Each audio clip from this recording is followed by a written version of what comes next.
자, 다시 해요. 다시 할까? 네. 다시 고구려부터 시작합니다. 이렇게 중간에 꺼지면 안 되는데 중간에 못 있겠어. 그럼 두 개를 올려야 되거든. 오케이. 자, 고구려는 압록강유역의 졸본 지역이 자리 잡았다. 이 지역은 산간 지역으로 농토가 적어서 농사를 지어도 식량이 넉넉하지 못했다. 야, 여기는 그래서 농업을 기반으로 경제를 생활하지 않고 어떻게 했습니까? 고구려는 남의 지역을 정보. 약탈하면서 그 경제를 이어나갑니다. 그래서 못했다. 고구려의 경제를 약탈 경제라고 얘기를 합니다. 자, 고구려는 다른 나라를 정복하여 그 평야지대로 진출하고 있다. 주변 지역을 정복하는 과정에서 수도를 국내성으로 옮기고 한해 9년을 몰아내면서 한 9년 여러분 기억납니까? 네. 한 9년 4개 있었죠? 기억 안 나요. 양난군, 임둔군, 진번군, 현토군 이런 거 있었잖아요. 고조선 멸망시킨 다음에 한 나라가 설치했던 거. 이런 것을 몰아내면서 고구려가 성장했다라는 얘기입니다. 동쪽으로는 옥저를 정복을 해서 소금과 해산물을 곡물로 받았다. 고구려 그 동명 신화, 그 동명성왕 신화를 통해서 알 수 있지만 주몽이 어디서 옵니까? 부여에서 오죠?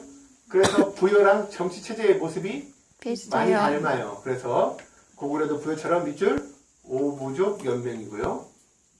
각 부가 각자의 지역, 역시 부족장들이 각자의 지역을 다스린다는 얘기 나오고 있습니다. 부여와 마찬가지로 왕 아래에는 상가, 고추가, 가 모습 나오죠. 가 모습 나오는데 부여가 좀 더 세련됐어요? 고구려가 세련됐어요? 부여. 고구려가 좀 더 세련된 거죠. 뭘 통해서 알 수 있어요? 대신이 있어서?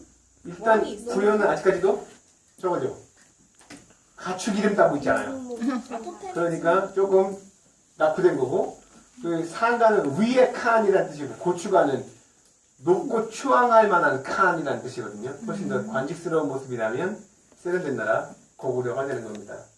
그리고 이제 제가들이 있어. 제가 여러 제자에다가 칸할제 가짜거든요. 그러니까 여러 칸들의 회의, 부족장 회의, 귀족 회의가 되겠죠. 이런 제가 회의가 있었고요. 고구려는 남자가 일정 기간 처가에 살다가 본가로 돌아가는. 처음에 결혼할 때 어디로 가야 해요? 결혼할 때 처갓집 가서 살아야 돼요. 네. 그럼 처갓집 옆에다가 조그마한 집 하나 만들어주는데 그것을 사위가 사는 집이라고 해서 서옥이라고 해요. 서옥.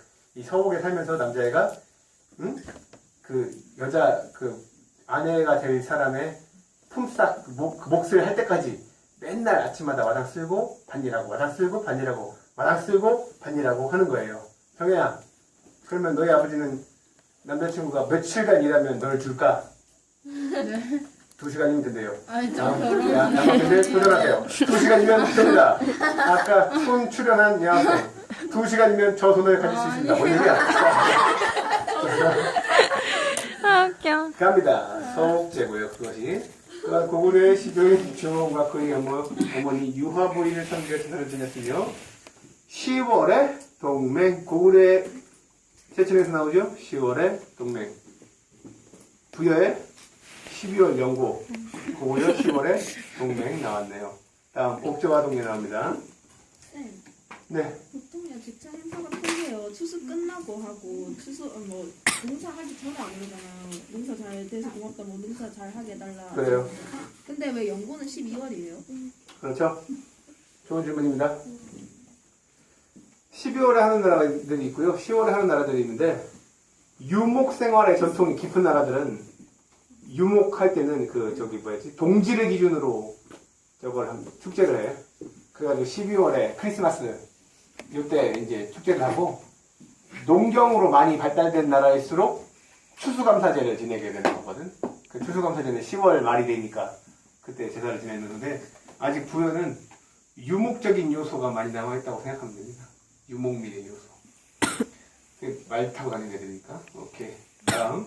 옥저와 동해. 함경도의 강원도 동해안에 위치한 옥저와 동해는 왕이 없었다. 그리고 각 음락에 읍군, 삼로라는 군장이 있어서 자기 부족을 다스렸다.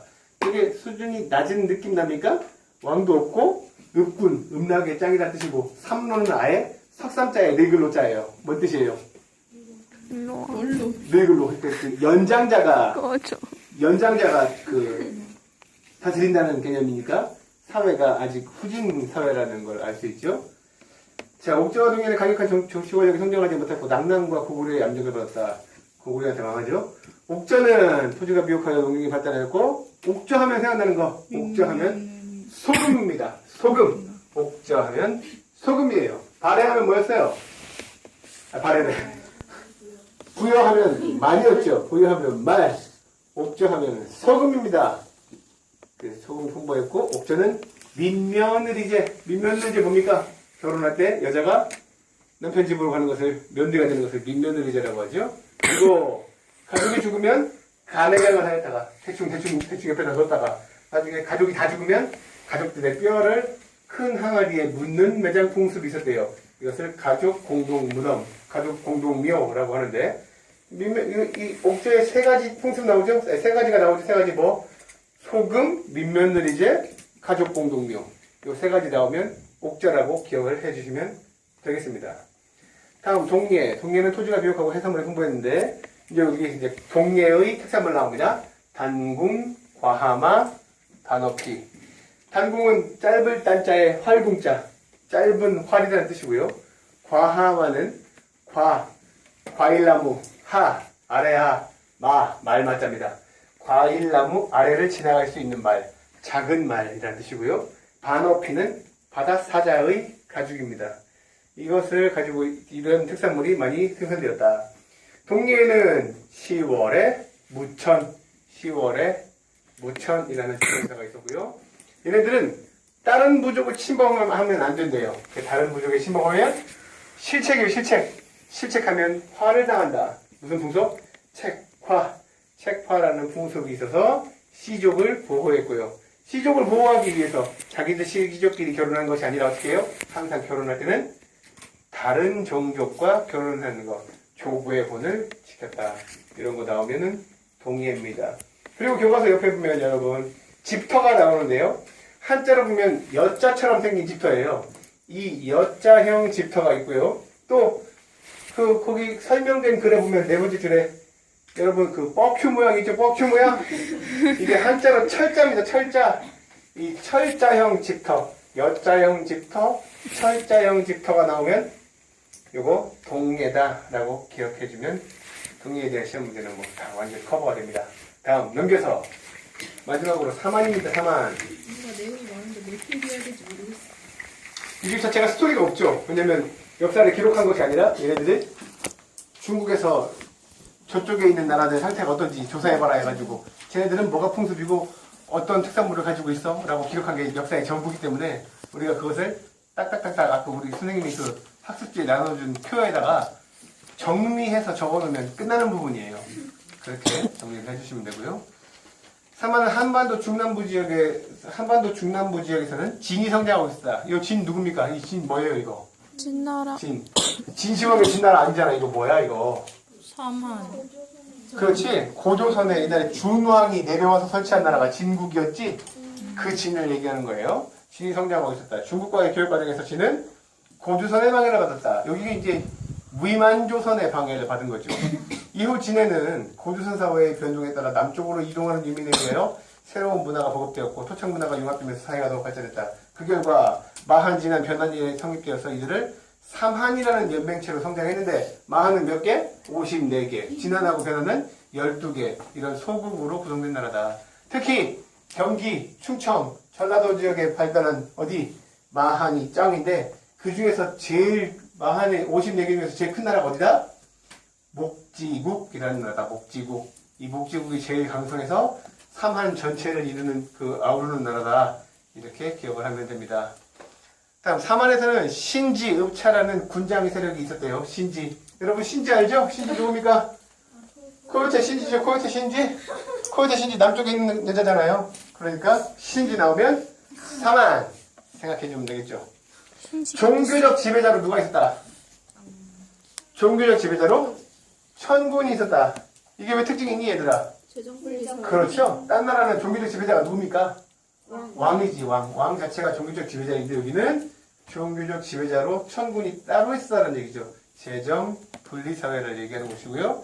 이 천군은 하늘에 대한 제사를 주관하고 이 천군이 다스리는 지역, 신성한 지역이 있었다는 것이죠. 이걸 뭐라고 한다? 소도라고 한다. 소도는 정치적 군장의 세력이 미치지 못하는 것이고요. 여기는 범죄자가 들어가도 잡을 수 없었대요. 이를 통해서 삼하는 정치와 종교가 분리된 사회성을 알 수 있다.